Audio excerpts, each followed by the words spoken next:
乡亲朋友大家好，欢迎收看《村民台飞》，我是吴思琪。大家都知农民是望田乐色，消费者、韩国民众食的农产品都是农民朋友喺田球都好辛苦种出来嘅。只不过呢，也下考卡到天时嘅关系，尤其也下气候变迁的影响哦，是知道可能一下嘅落到太慢慢，一下嘅又冇落去，前一步嘅掌控也嘅水库嘅水位唔拉嘅，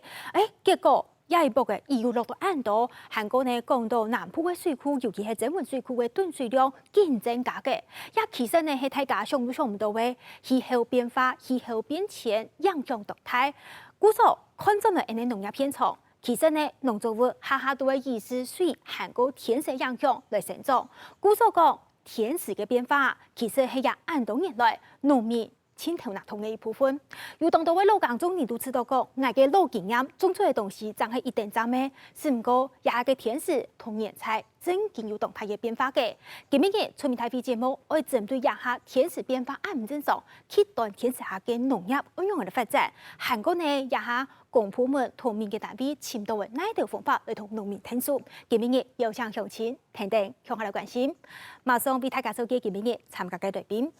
頭位，我先做嘅係農業部苗栗區農業改良場嘅助理研究員張雅玲，你好。大家好，我是苗栗區農業改良場助理研究員張雅玲。歡迎。三來，我做嘅係農業部資源永續利用司嘅副司長王玉珍副司長。大家好，我是農業部資源永續利用司的王玉珍。歡迎副司長。三來，我做嘅係國立台灣大學農業經濟嘅教授李麗芬李教授。主持人好，來賓好，電視前的觀眾好，我是台灣大學農業經濟系雷麗芬。歡迎教授。前面為我做嘅係國際氣候發展智庫嘅執行長趙公岳執行長。大家好，我是國際氣候發展智庫趙公岳。歡迎執行長。前面來賓會分別對自家嘅角色來提供一啲參考同建議。其實人家講到有關氣候變遷影響下嘅農業吧，現代大家來看，其實啊。大擺社會發生嘅較嚴重嘅天時變化，像係暴風災、落大雨、暴太水等等嘅情形。無就呢，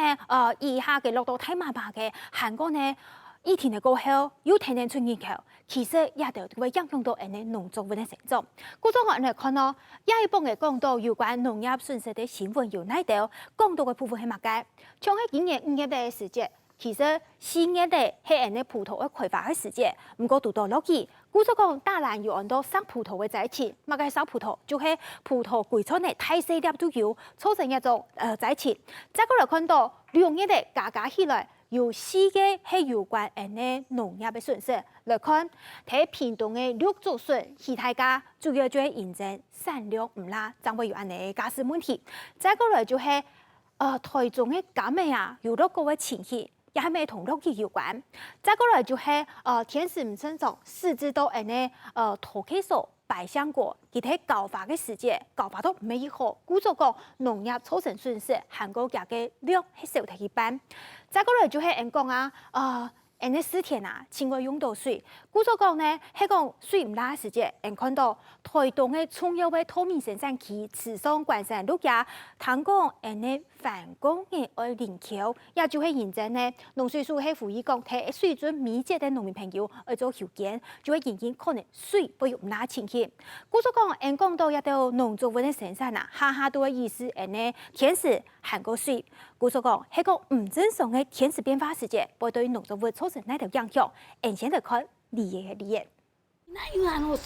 氣溫超過30度，唔過利農係用心盡力同風水里分等級表，愛等人客來交關。唔過竟然愛使到3萬風水里，消費者可能愛加開掉錢，因為賠了工錢弄起，又係有風水里產量冇多，利農又強勢風水里會起價。最大的可能還有上3級。上3級的。對。要賣到幾多錢？差不多150。150。那就較好嘅啦。可是那個量沒有多。量不多。對。有啦，有到黑太雜嘅豬油起價10萬元啦。本來係賣140，現在140嘅，有時不是賣150。但是有啲人客，這個數字係賣多，按你就講而已，還有還減低啦，都低啲啦。講係用，咁因為要上嘅嘛就起價。三湾乡农会表示，因为10年来三湾气候变迁，高接力要受到离峰供应无问题，最近今年风水里嘅假使近期艺术。农会目前收到嘅资讯，无相关个人登记嘅利可能会去收購，其中青态嘅 A 级今年产量少，甚至有可能会起较多掉。今年的风水三湾来讲因为利量挺少的所以呢，种出来利也有无清多所以今年的风水利限少，今年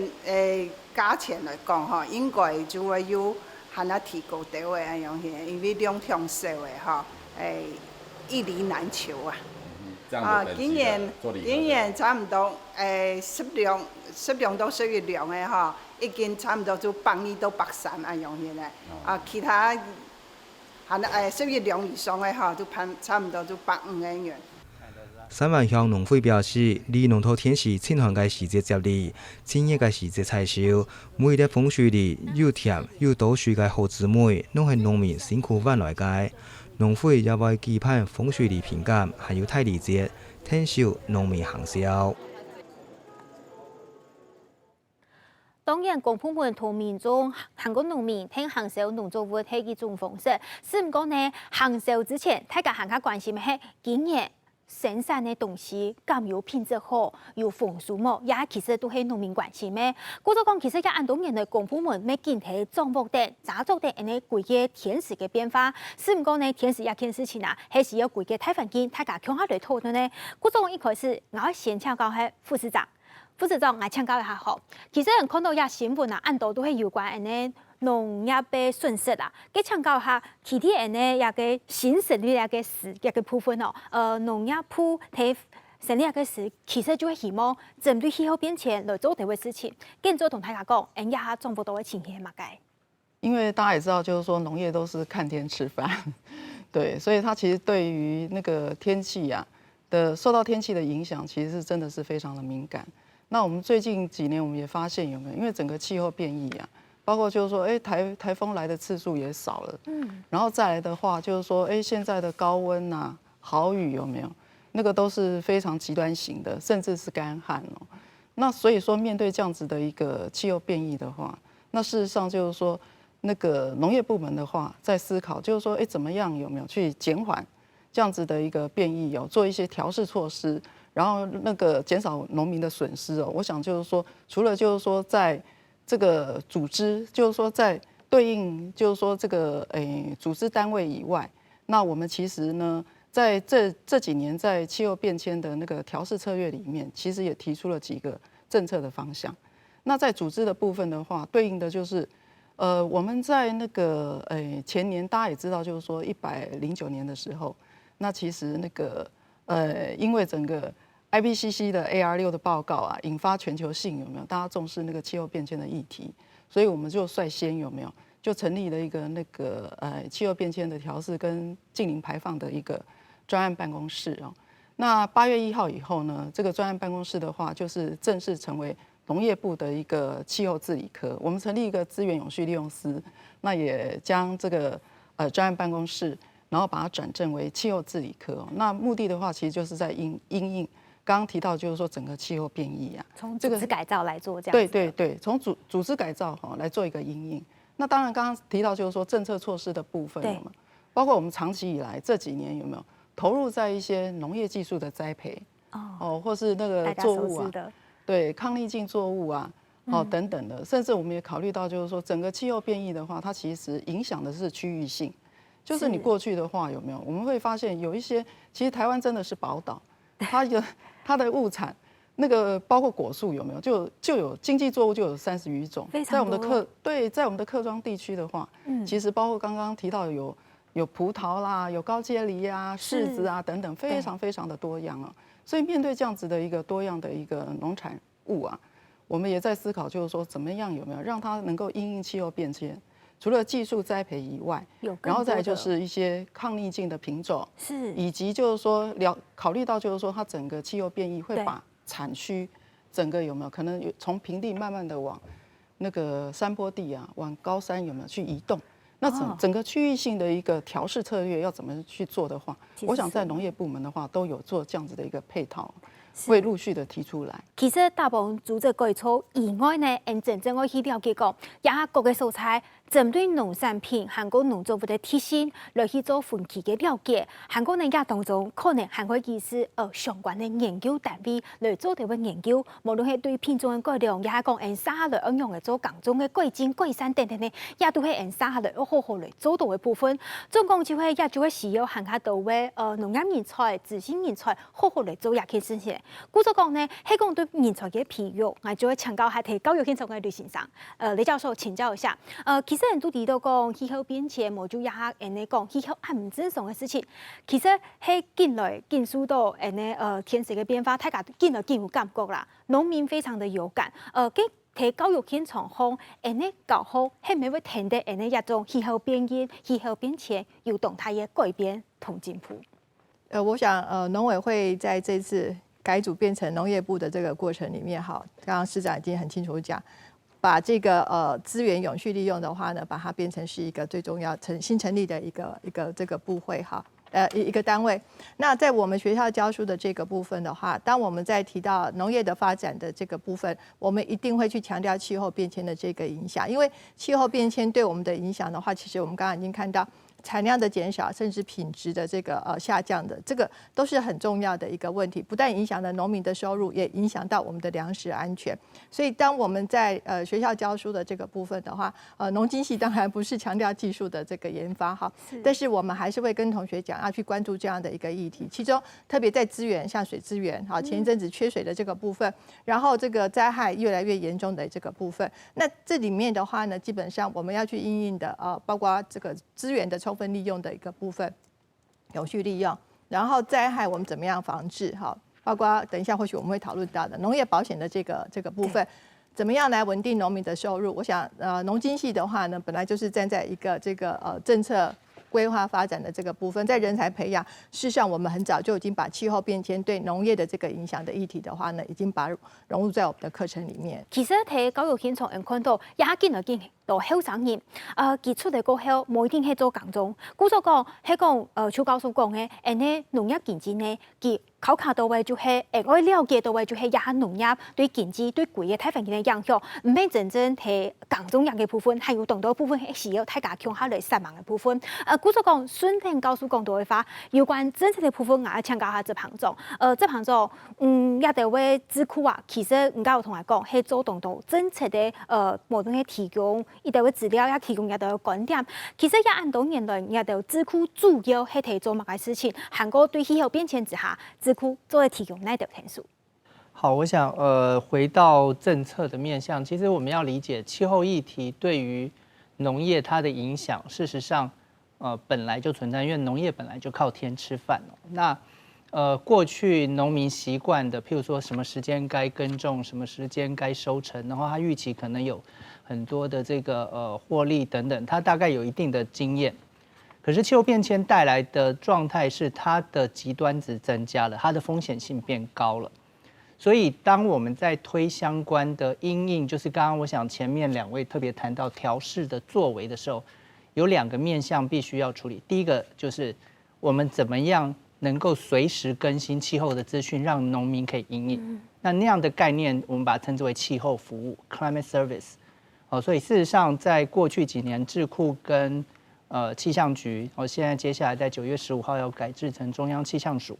我們在推動的就是 climate service 這樣的架構，需要應用到各個不同領域，不只在農業，包括其他防災、健康或等等能源，未來再生能源主要這些風光水電也都是氣象的相關的這個應用。所以氣候服務落實到農業裡頭，它可以增加農民在所有的風險上面，它可以做一個比較好的準備跟因應。那第二個部分當然要增加韌性，因為風險增加，我們需要調適的能力要提升，所以增加韌性的過去的一些方式，當然是可能有專家的建議等等。可是更進一步，我們過去在推動相關韌性的一個增加上面，有另外一個做法是由下而上，由下而上，就是以社區為本的調適。是那過去我們在智庫成立8年以來，一直跟許多的地方政府及農村第一線在做培力，所以我们到不同的村庄里面、不同的社区里面去协助。那协助他们做第一个，提升他的对于气候变迁的认知。是。那第二个，他开始准备，我开始理解到气候议题是我自己所需要处理，不是只有政府来协助。所以当他开始准备之后，他怎么样由下而上提一些相关的调试方案？那结合政府，结合不同的伙伴的资源。那我想今年事实上1月份通过的气候变迁因应法，对，也把这个社区为本调试作为接下来法定的一个调试的目标。所以我想透过这样2个方式，可以协助农民透过他们的由下而上来提升韧性跟调试。故说讲，其实无论是对作物出发，也是对xã區出發，也是對地方出發，其實大家都會希望為亞嘅氣候變遷對農業造成的影響，尋到解決的方式。故說來看咯，應講啦，睇人嘅客家種地區有當到禁止有針對嘅農產品，現在看睇。北部來看，北部的客家種土種苗，現在看新竹同苗栗，新竹苗栗也下就停定9月的過後，就講風吹起來就會有刺嘅，韓國寒天的時節有減嘅，苗栗呢寒天差唔多係公元前後嘅草莓，韓國也下當地嘅太出的梨嘅，再過來就係看到台中嘅葡萄梨嘅，同樣都係也下當係生產的時期，再過來就看到南部嘅天時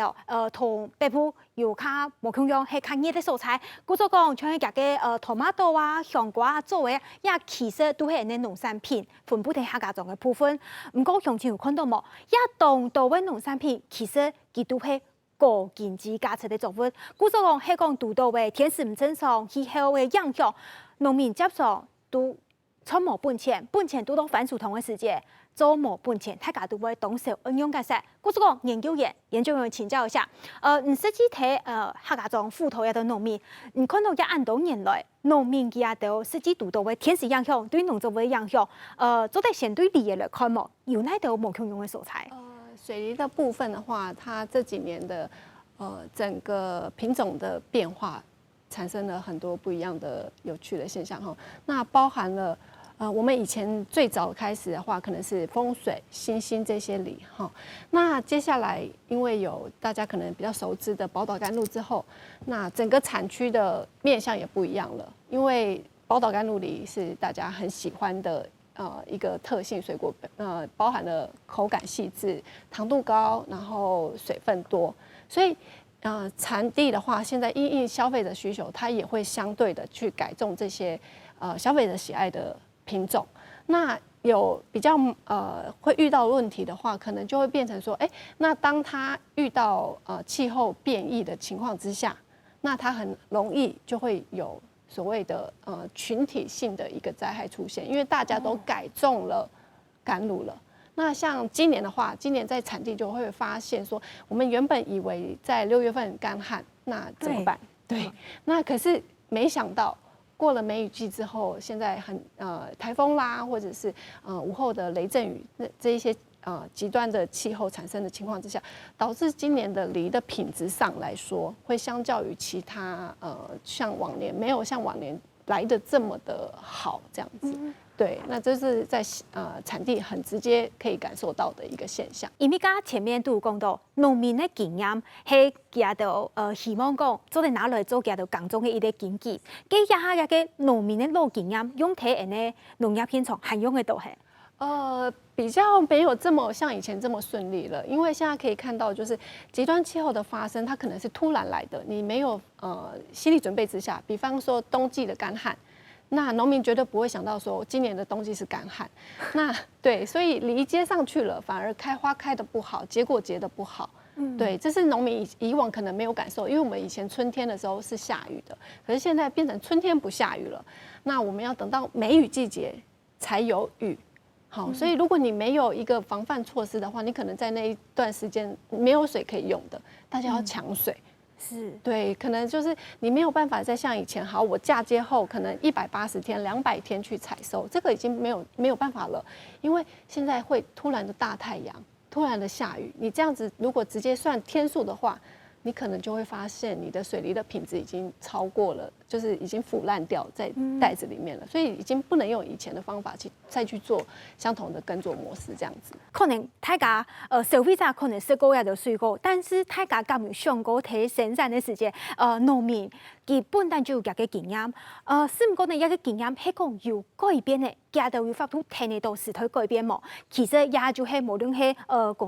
公部門，也係講輔導單位，也係講民間，向下睇實忙做嘅事情。總共就係天時變化對農作物嚟講，做得生產出冇就改良出冇共用嘅品種，是唔過呢一個改良過程當中會產生呢道神奇嘅變化。嚟看睇熱帶地區。看你的蔬菜睇屏東，佢咪種得出梨嘅嚟看樣片。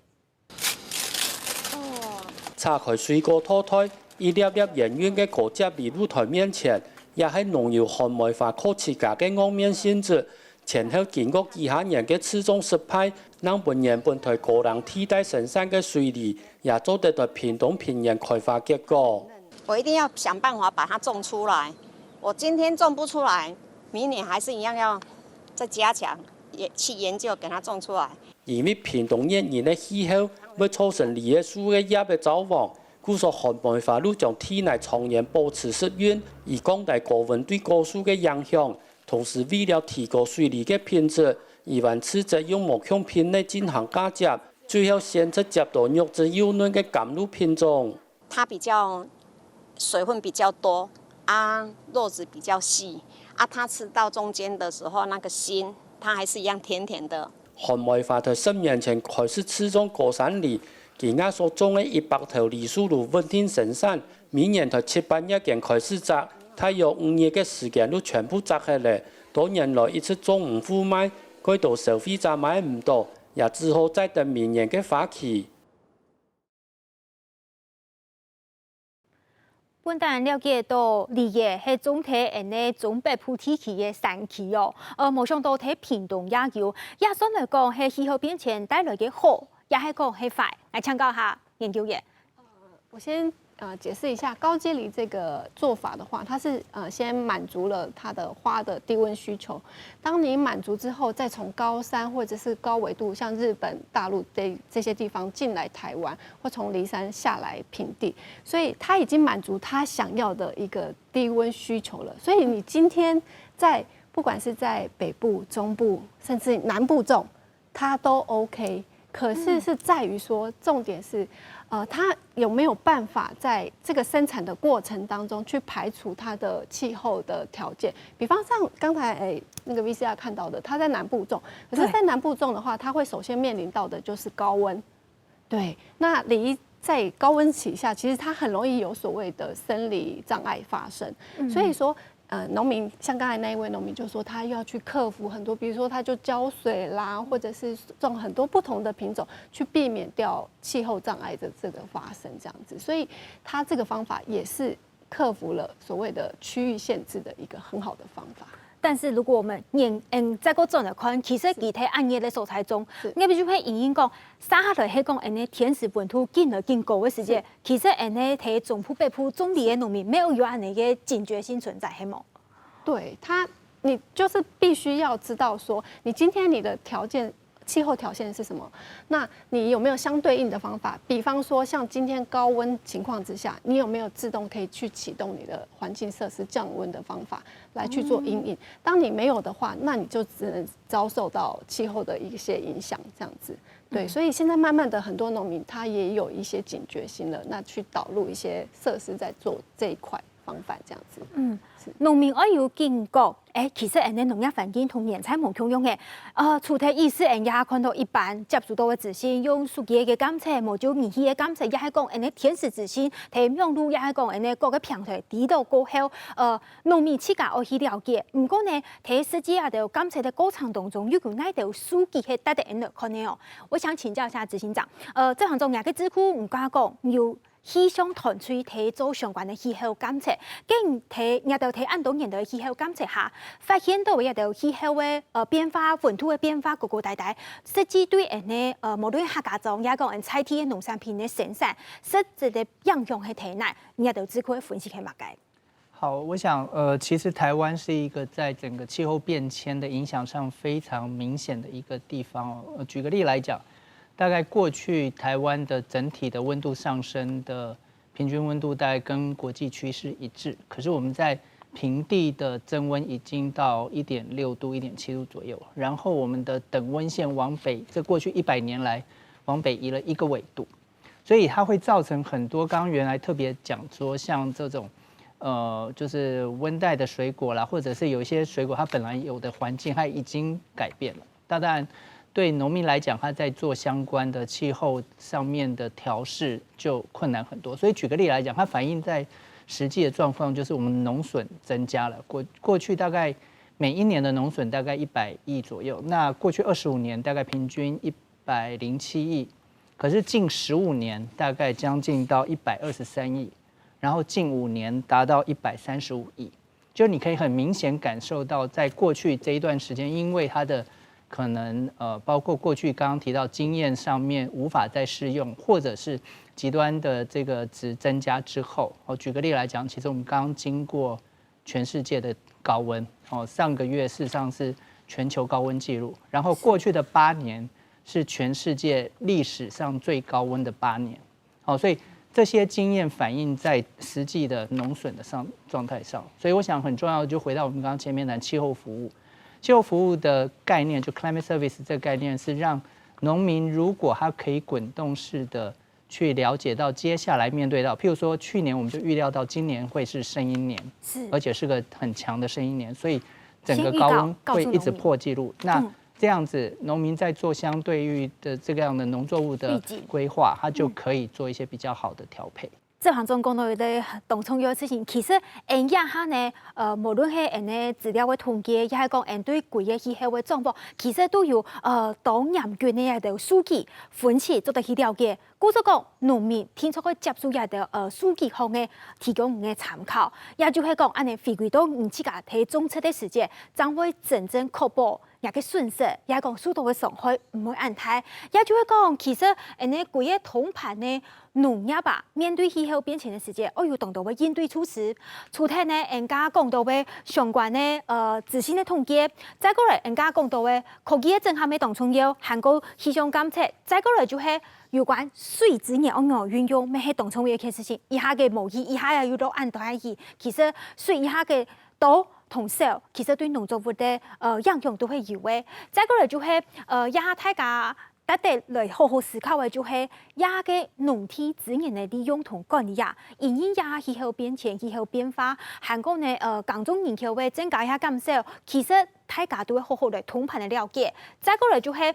因為亞到年底過後，做得做農業生產嘅完整規劃，再過來國內外嘅市場應用嘅改變，沒有好好嚟抓住的。總共就係相對技術方面，可能對轉型，無就轉種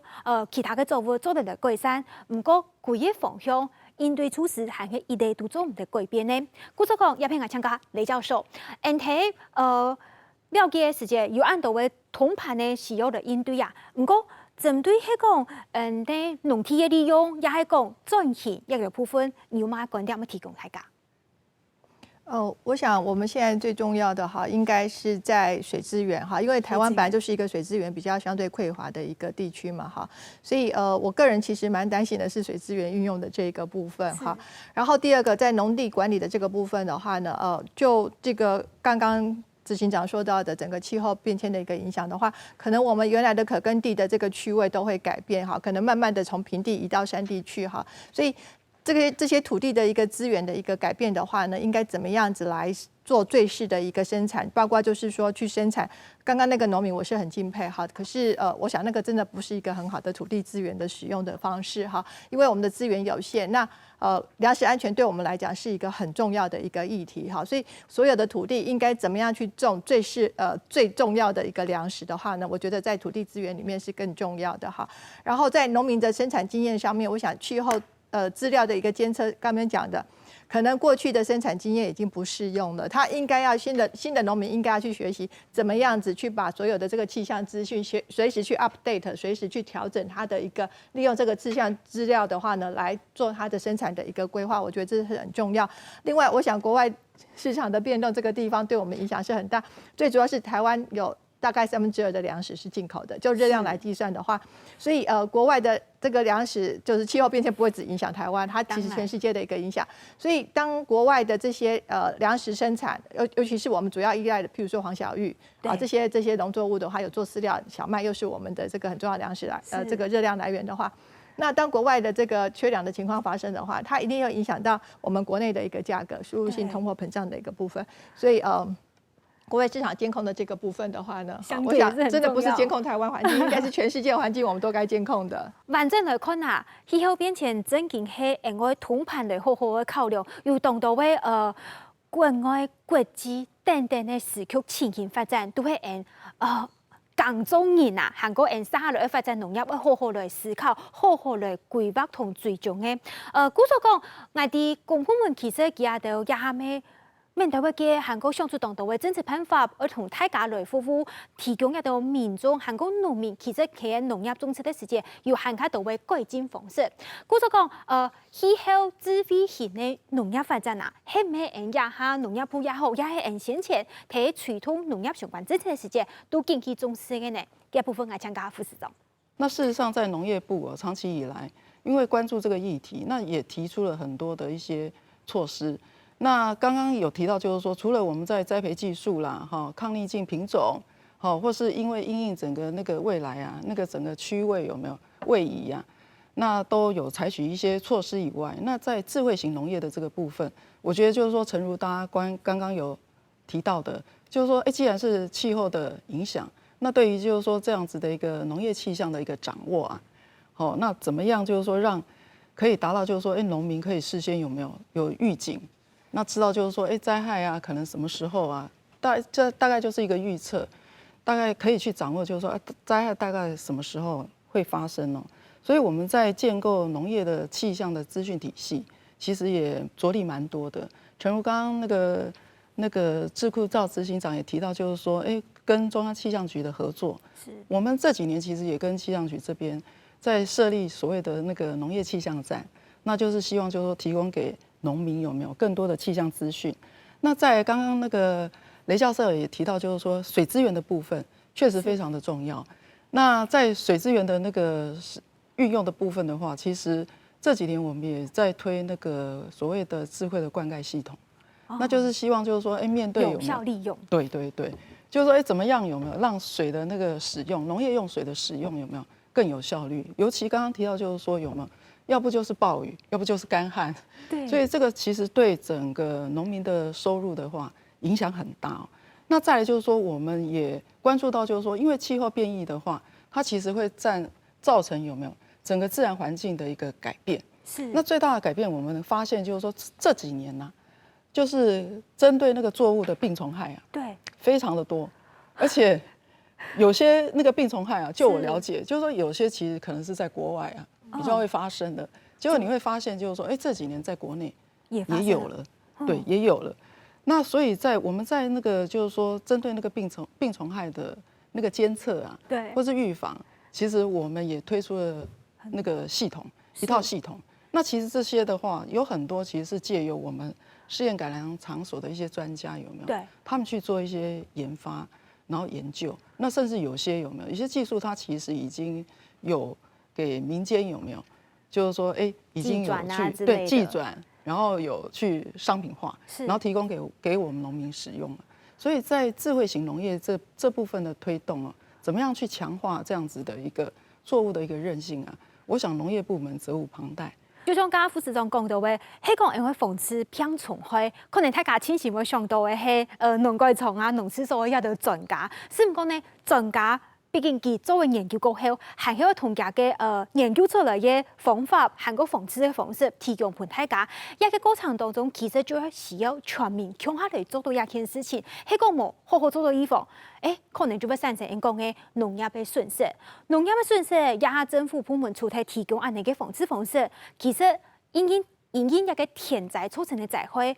政府没动吹通有关的农业保险，为农民的生产成本还有产生的风险来做一个把关。不过呢，一个农业保险也下落实的情形样板，还有大家对一项政策有哪个看法？来看影片。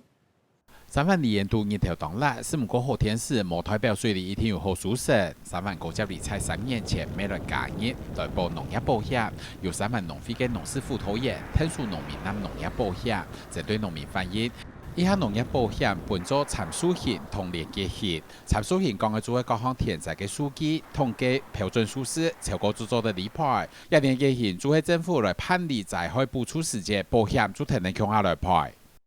保险状态来讲，目前，在灾害连结型的状况下呢，农友的接受度越来越高，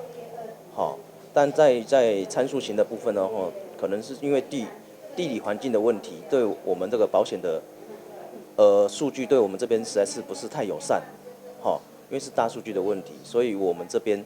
离农对参数型的保险的意愿就不是很高。負責3萬項農業保險嘅林小平表示，以3萬項也今年納農業保險嘅統計，做得發現，參數型認真要考量天時氣候數據，3萬算係平地產區數據對高山農作物較有利，故所當然通過標準，當然得到保險理賠。那保嘅人數對108年嘅83年降到114年增傳到33年有保，一連嘅前108年有13年來納保，到114年係有13來納保，是唔過面積就冇問題。整體來講，離農業保險在3萬嘅接觸長度就冇算高。除了這幾年推到這麼久之外，大概只有一次霸王寒極寒流的時候，那有達到它的溫度的連續3天9度的以下的。才有理賠，其他的都沒有到達那種連續3天的，所以它都是沒有辦法理賠的。參數型的部分就是條件比較嚴苛。農業保險其實是一個很好的政策，但是呢，因為第一，我們農民對保險的那個觀念啊，哈，還是停滯在說，你就是保險就是抽養抽贖，給全部分給保險人承擔，都很按用嘢停留按用觀念的時候，就比較難推動。3萬項農會咪表示，就算有嘅農業保險，再加上政府嘅災害補助、連結型嘅保險理賠保障，未曾做得降低農民嘅損失，冇辦法提供農民在農業遇到災害時節提供農業成本賠錢以外嘅保障。農會同農民就認同農業保險嘅目的，是唔講讓日本農民做得感受到保險嘅效益，可能係需要行較專業嘅機制。那像一個農業保險，其實政府推動很多年咯。大家對也是就是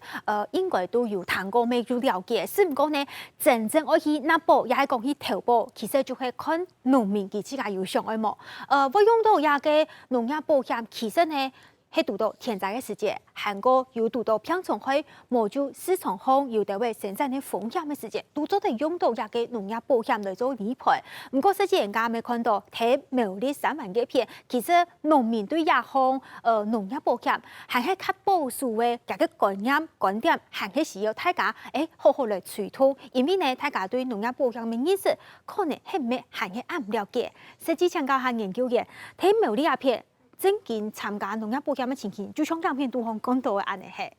對，那苗栗這邊的話，他農民對於參加自己投保的農業保險的這方面的話，他們確實比較有他們的疑慮在。那可能是像剛才影片說的，他要去做一個連結型還是參數型的上的選擇的時候，他就會考量說我的田在哪裡。那以他自己的經驗來看。比方說像參數型的話，它是用區域的氣象站嘛，那我的田可能離氣象站很遠，或是我的田根本就在山上，那溫度測下來有達到，可是氣象站可能沒有辦法達到我要理賠的門檻，所以變成我參數型我沒有辦法去理賠，即便我今天有受害。那像連結型的話，就是跟政府聯動嘛，會比較就是我們是看整體，我們是看去現場看了有20%整體的農損的話，我們就會啟動。所以這個連結型的話會比較容易啟動。所以剛才也說到了，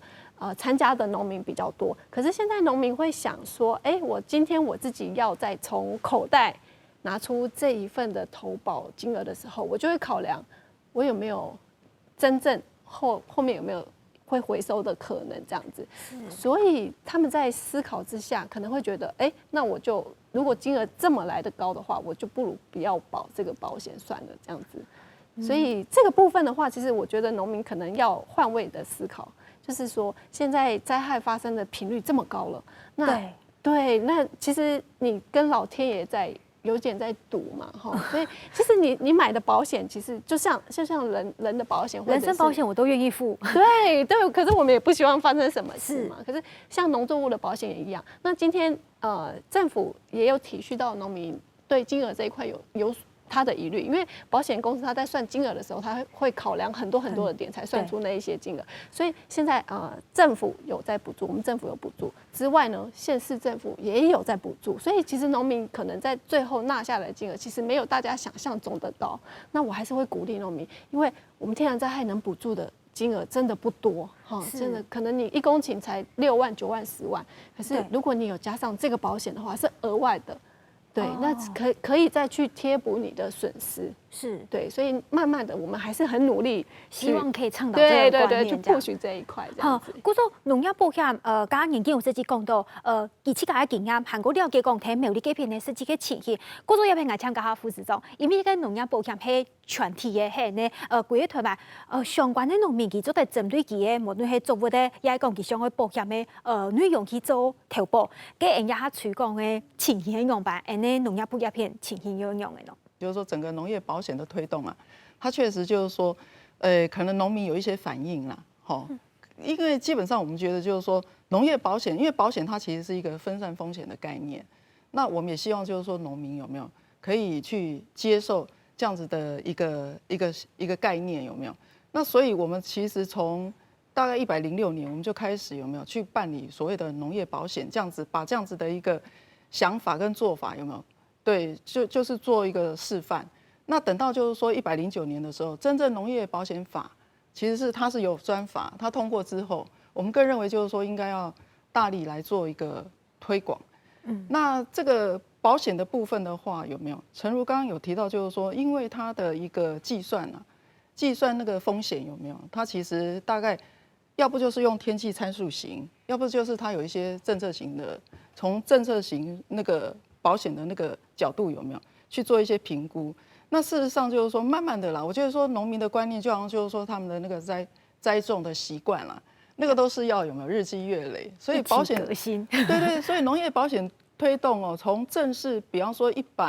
我们109年法公布之后有没有到现在，其实它整个保险的覆盖率已经达到至少有50%哦。还有一半要努力。对。不过我们的那个开办的品项，因为目前是有27种，有27种品项，然后42张保单啊。那事实上就是说，我们其实作物的品项其实是蛮多的，所以事实上就是说，包括保险的种类，它还有空间。那也包括就是说，有没有农民加保的那个意愿呐？我们觉得就是说，也要有没有极力来去做推广。所以刚刚我们那个同仁也提到，就是说有没有除了就是说，政府它在保险的费用的部分，它有一些补助以外，其实我们也跟县市啊合作。其实县市地方政府的话，他们其实也非常的支持，有没有？这样子的一个政策。是。所以说他们也愿意有没有？提拨一些来补助有没有那个农民啊？那所以我觉得就是说，这个就是一个很好的实例啊，就是中央跟地方有没有大家认同这样子的一个政策？然後希望就是說有沒有全力來做一個推廣啊？農業佢對一下嘅生產環境，我有大家認識，其實同年才係有動態嘅改變嘅。故所講，我加強腳步來做到農業保險嘅推動。我想呂教授，唔加 TP 有講到，農業保險聽出係生下來，我為一個農業提供一啲風險管控嘅當初嘅啲項目，唔再同大家講，我嘅建議係乜嘅冇？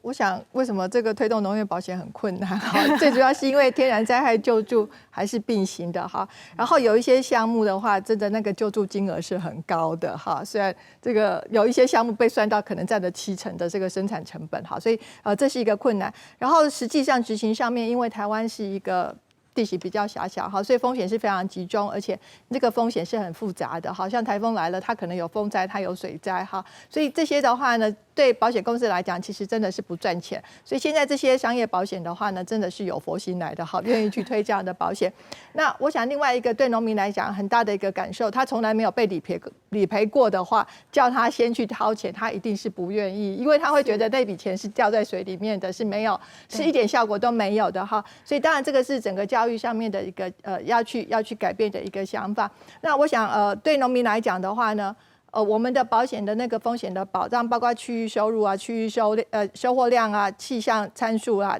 灾损连接或者是实损实赔的很多种的这个方式。那我个人会比较倾向的是，可能是区域收入的这种风险，还有就是气象参数的这个风险哈。可是那很需要就是你们的资料的一个提供。那我想慢慢的，只要在这个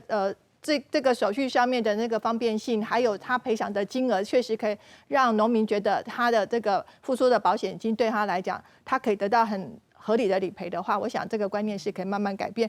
但是很重要的哈，我们民意代表呢，不能拿着天然灾害救助的话，当做他的政治筹码哈。只要有什么灾害的时候，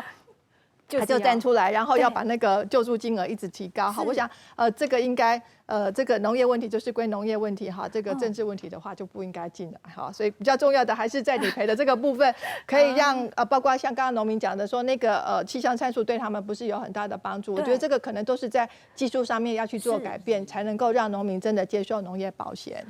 看起来要接受这一条路，可能还要需要太加累，恐吓上忙啦。故做这旁中，刚高速公路其实有动到会管轻，还係主要需要唔一種單邊嘅角色，跟住樣看也好，保險也好，也好政策也好，我認為是這推廣睇農業生行。好，事實上，我想在過去，我其實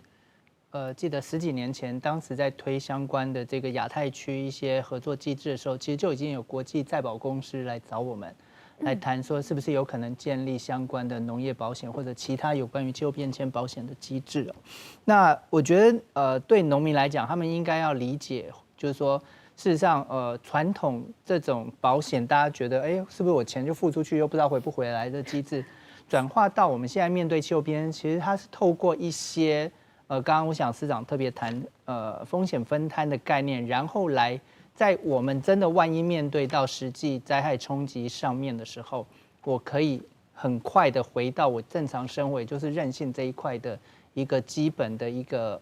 能力。因為過去我們當然期待說一切風調雨順，可是當然未來在整個氣候環境變異這麼大的一個狀況底下，不確定性的風險增加了。好，所以即使我們有非常高度的這個技術，台灣整個在氣象能力上面應該算全球的領先班，好，可是回過頭來講，當我們的整個風險越來越高的狀況底下，不確定性增加了，所以如果在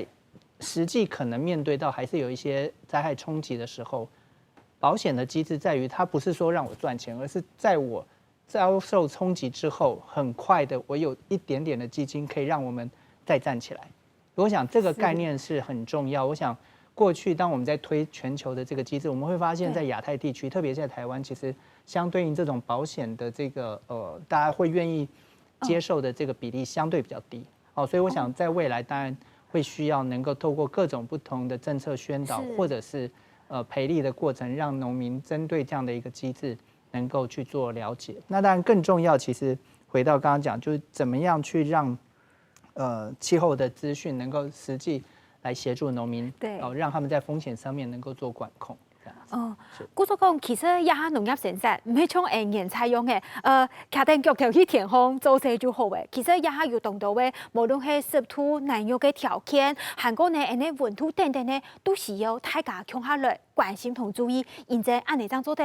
誒農業嘅生產真正嘅把關。總共就係氣候變遷、氣候變化、天時嘅變化安態，對誒農業生產確實係一個動態影響，是唔講用嘅同樣嘅影響。真正轉做一個無論係農業行向精緻化、行向更加好發展的一類變通嘅方式，其實就係意思公部門同民間單位大家共下來幫忙，提供一個正確嘅方向，提供農民了解過後行向下一步，按呢農業喺面對天時唔正常嘅世界，將會有更加好、更加前嘅發展。以上就係今日全面睇片嘅討論，新聞重新收看，下一發要記得準時收看，現在片按止息。